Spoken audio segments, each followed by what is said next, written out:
Okay, so let's go through. We'll do another chain rule derivative, but this time let's do it in the context of a tangent line problem. Okay, you're going to see for sure, I'm guaranteed I'm going to give you at least one of these on the test where you got to come up with a tangent line, right? So we have to differentiate. We know the point, but we have to differentiate to find the derivative function in order to get the slope of the tangent line, right? Okay, this time, last time we did one like this, we changed this into a product rule. I want to do one as a quotient rule also. So let's just go ahead and crank out the quotient rule. And I want to show you it's really no more difficult. So if we calculate y prime then, take me through quotient rule. Low D high. Okay, so we've got the bottom. Low is x squared minus 3, that quantity to the fifth, times, what's D high? 4x cubed. Minus high. What's D low? Okay, chain rule. What's the first? So how many? Show me with your fingers how many links in the chain? 2. What's the first link? Well, it's going to be something, right? The first layer would be x to the fifth, and then the layer after that would be what's inside, right?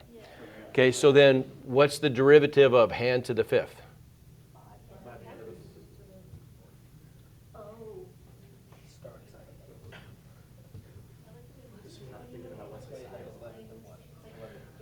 Okay, times,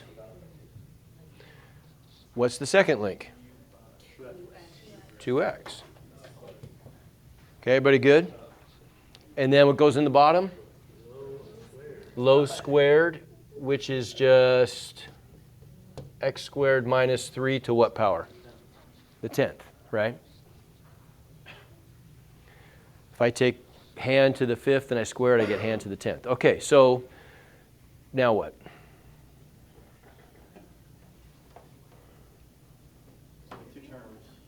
Two terms. We've got this minus sign in the middle that separates them. Let's maybe clean them up first. So next step would be, first one, we just put the 4x cubed out front.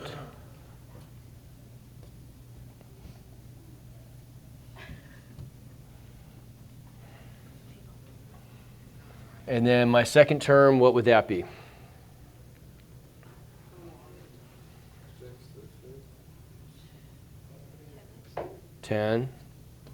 X to the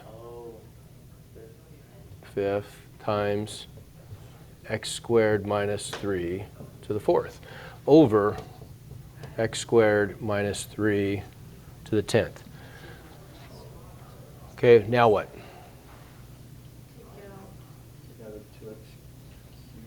Okay, I could take out a 2x cubed because look, I've got the biggest number I could factor out would be a 2. Okay. I've got one of my like bases of a power is x. The least common power of x would be x cubed. So I take out an x cubed. What else? X. What's the other common base? X squared minus 3. I can factor out what power of that? To the 4, right? Take out the least common power. And then what's left behind? So we'll put that in brackets. So what's left from my first term?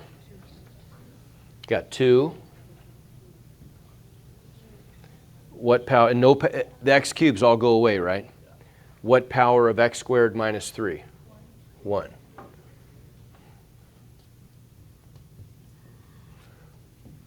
Minus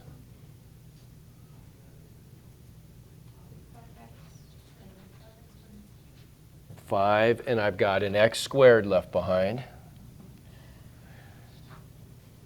That's it, right? Okay.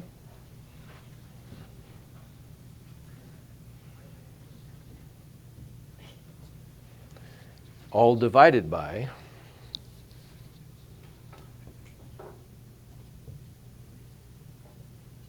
okay, anything else happen there important?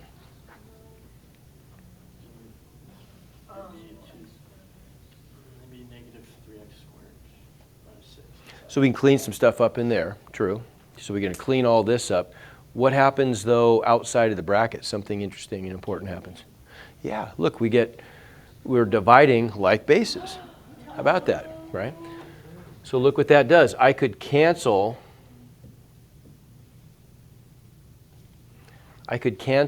hand to the fourth out of the top and bottom, leaving me hand to what power in the denominator? The sixth. Ah, okay. Okay, everybody good with that? Give me thumbs on that step. Everybody see that? Okay. Yes. Explain the hand concept. So the hand concept is so I can just, I don't have to say that every time. Like I want you to ignore what's inside. We're just looking, like if I say hand to the fourth, I just mean we've got something to the fourth. So like when we differentiate, when we do the product rule, and you guys told me we're differentiating the denominator, d low, there's two layers to that. The first layer doesn't care about what's inside the power. It's just the derivative of something to the fifth is 5 times something to the fourth. See what I'm saying? That's the hand concept. Okay? All right. So back to business. I need everybody back with me, please. So what's the last step then?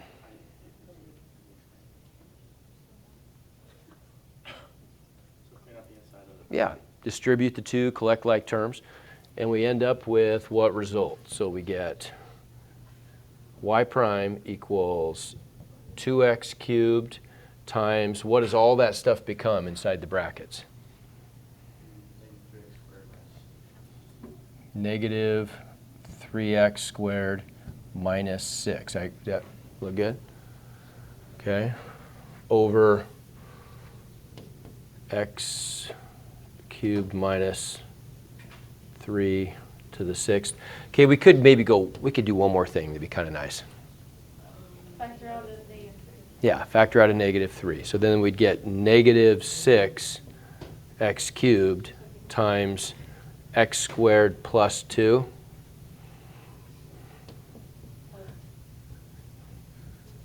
Okay, good.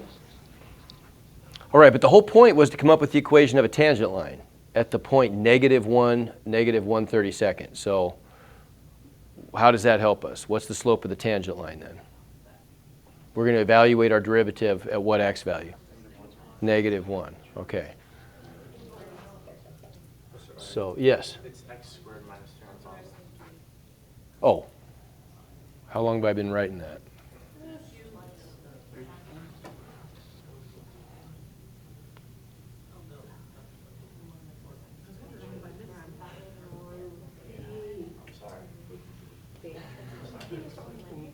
Okay, so if we evaluate this then,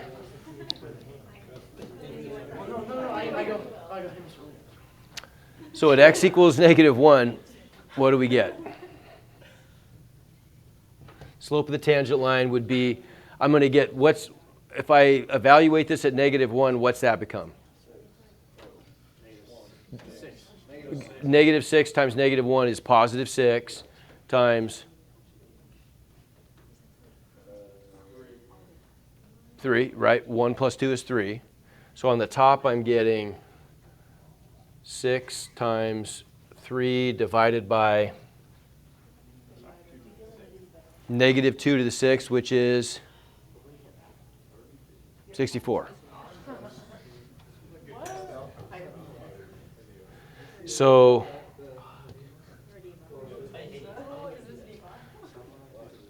hey, listen, you guys got to do a little better job. When we're going through stuff on the board, you got to quit all this stuff. I mean, focus or take a nap, but nothing in between. So what do we got here? If I reduce that, did I do that right? I think so. Yeah. So what do we get if we reduce that fraction?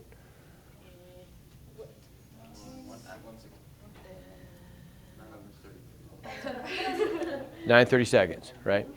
So now we've got a point. We got a point and we have a slope. So let's come up with the equation of the tangent line. We just use point slope. There you go. So y minus -1/32. So y plus 1/32 equals m.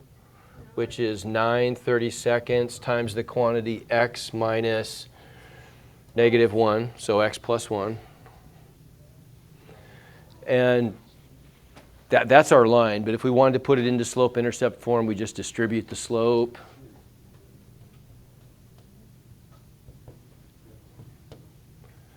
(9/32 x), and then why did I put minus +1? That's supposed to be just plus 1. Plus 9/32. If I subtract 1/32 from both sides, what do I get?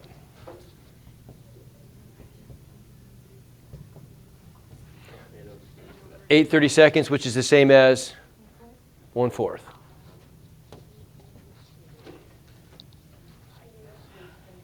Okay, good? That's our tangent line. So would you recommend changing it to the product rule or the quotient rule? Doesn't matter. Either one. I mean, personally, I like to change it to the product rule. Okay, the disadvantage is when we did the one yesterday, we did a couple like this, but the one we did day before yesterday when we flipped it, the only disadvantage of doing the product rule, if it's even a disadvantage, is that you get a negative exponent. That's the only thing. I mean, maybe it's a little trickier to be factoring out negative exponents than it is to be factoring out positive exponents. So that's the one downside. The positive is it's a simpler rule. The advantage of quotient rule is it's quotient rule, which makes it a little tougher. You have more stuff to calculate, and it's a larger, more, and you have to remember to subtract, but all the powers are going to be positive, so that's the advantage, I guess. Take your pick. I don't care. Either one. Whichever one seems easier. All right, I think, oh, and then I wanted to show you my little, yeah, this is kind of cool. I wanted to show this to you. So parameterized projectile motion. So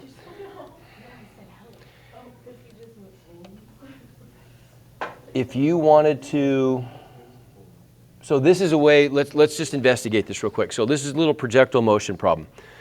So if we launch a projectile, and let's just say approximately that gravity's 10. The strength of gravity is 10 instead of 9.8. Then you guys that are in physics, you could tell me that if you broke, you guys are doing vectors now, right? So if you broke the motion up into a vertical component and a horizontal component, the equation for the vertical component would be negative 4.9. I'm going to make that a little different. I'm going to make it 5 instead of 4.9.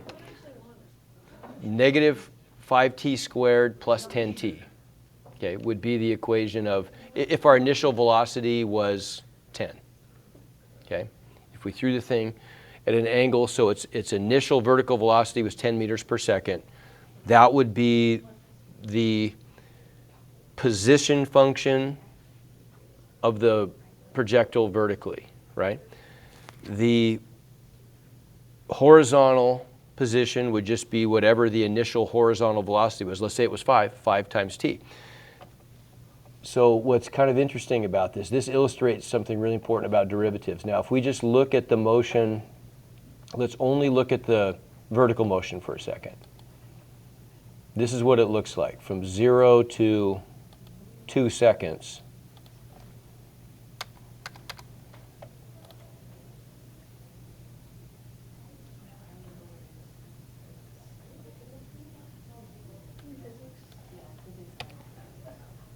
It looks like this. Pretty exciting.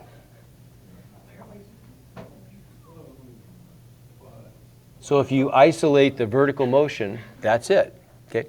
What would that be if we were to write that down in calculus? That would just be the vertical position is y, and so if we're calculating the derivative, it would just be dy dt, right?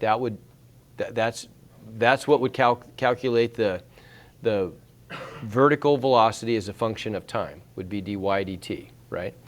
If we're isolated just the vertical motion. If we isolate just the horizontal motion, it's pretty boring. It just looks like that. It's constant the whole time. Can anybody tell me why is the horizontal motion constant and the vertical motion not constant? Okay, what's causing the vertical motion to not be constant? Gravity. There you go, right? Okay, so what would happen then if I graphed, now what I've done here, by the way,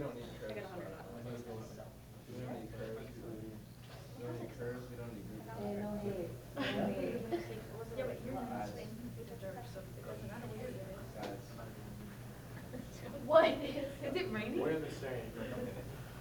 okay, so what I've done here is we've graphed these as time goes from 0 to 2. I didn't graph these, I just let t run from 0 to 2 to create those two different events, right? There's the vertical motion separate from the horizontal motion. But t is running from 0 to 2 seconds. 2 seconds is how long it takes for that ball to return back to the ground, right? Okay, if we combine those two, now I haven't said anything, this is not graphed in the xy plane, right? This is just, all I'm graphing is the parametrized horizontal motion and vertical motion together. Look what it does. Okay, so it gives you the equation of motion. You could, now I'm going to take a picture of this.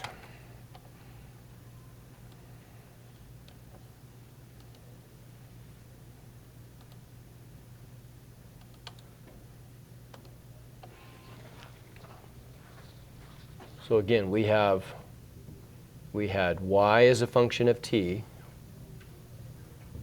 equals 10t minus 5t squared, x as a function of t equals 5t.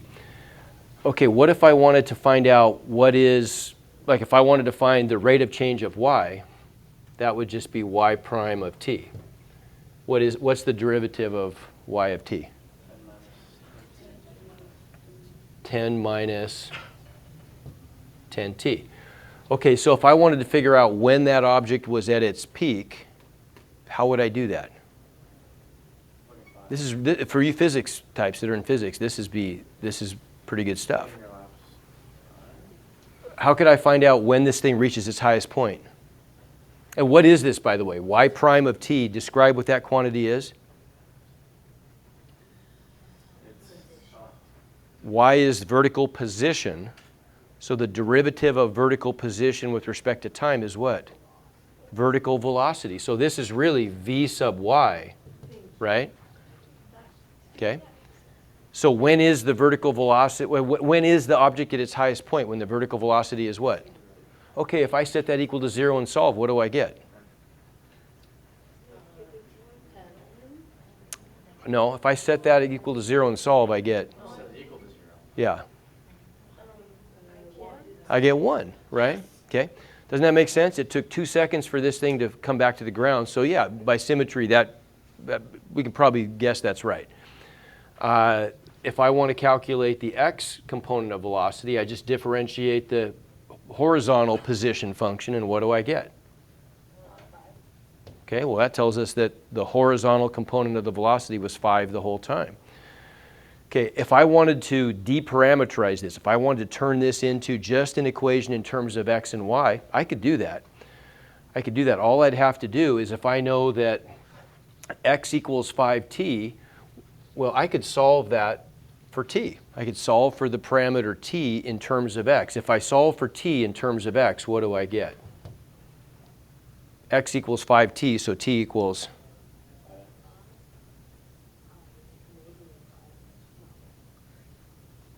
if x equals 5t, t equals not 5x, x divided by 5, right? So that's t in terms of x. If I wanted to come up with an equation of the actual parabolic trajectory here, right? I want to graph this in the xy plane. You see, all I'd have to do is just plug this value of t into the top equation. Every place I have a t, I'm just going to replace that with an x now. And what's that give me? I get y equals 10 times x over 5 minus 5 times the quantity x over 5 squared. Okay, well, what is that? Y equals 2x, right? Minus, what am I going to get from that other term? X squared over 5. Everybody agree? Okay. Let's just see what happens if I graph that in the xy plane. You just take square the numerator and the denominator. So it equals x squared over 25, and then you multiply that by 5. So it's back then. That's right. Okay, so if I do that,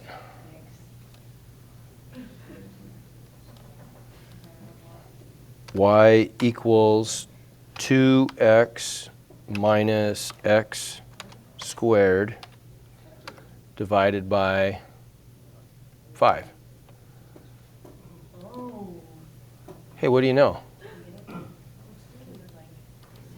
That exactly matches the trajectory. All I'd have to do is limit the domain from, x is between 0 and 10, or y, see what I'm saying? And that matches the function exactly, right?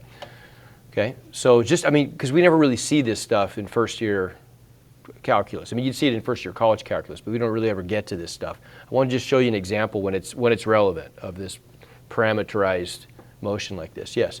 So that new line that you made, that isn't the tangent line? What line is it? This function right here, you mean? Yeah. That is the actual curve. So what I've done is I've removed, instead of starting with, see what we did is we started with the equations of motion. It was a parametric system.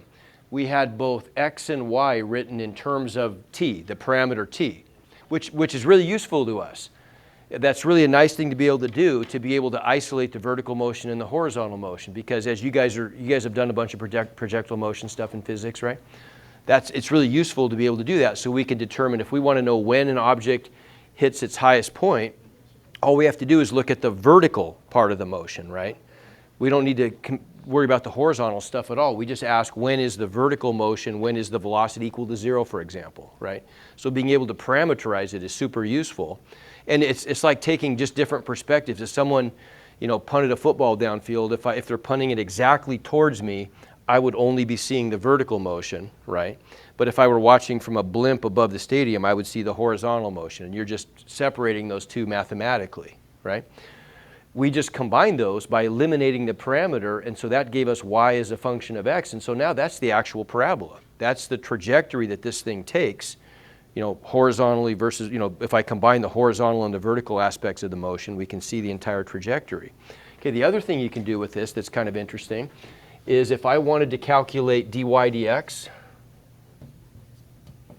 dy dx is the actual slope of the tangent line to the actual physical trajectory that this projectile takes, right? Well, I could use the chain rule. I could use the other form of the chain rule. I could say that's dy dt divided by dx dt, right? So if I wanted to know, for example, what is the slope of the tangent line? At what angle or what slope is this projectile traveling at when t equals 0.5? How about? Well, if we evaluated this at 0.5, the derivative, so y prime of 0.5, what is that?